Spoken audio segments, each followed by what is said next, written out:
Good morning, Pastor Steve here.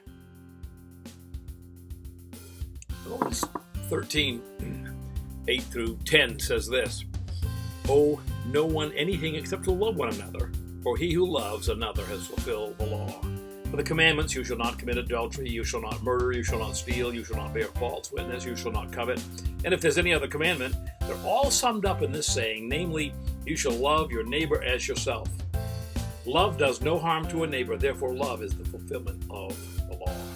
Love does no harm to a neighbor.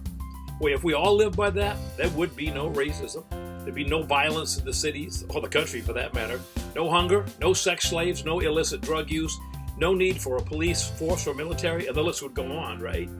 You might be saying, well, how do we get that out of this section? Easy. Note, it's written right here. Love does no harm to a neighbor. Racial injustice does harm to my neighbor.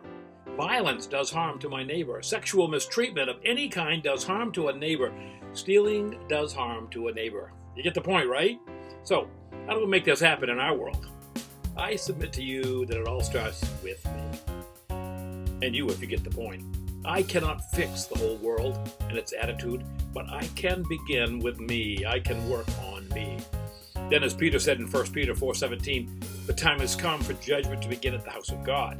If it begins with us first, what will be the end of those who don't obey the gospel? See, when I teach and I preach, I focus on the mission at hand, getting the body of Christ to mature. Those who name the name of Christ will say they love Jesus. Sometimes the simple love does no harm to a neighbor is a concept lost on those who claim to know the love of God. So, to change the world, we have to start with ourselves, then with our group, and then as it is seen how we love one another. Who knows? Maybe the world will sit up and take notice. Or maybe not, but that's not my mission. It's not my mission. It may not be your mission either.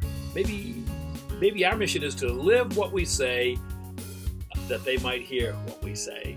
You ponder that.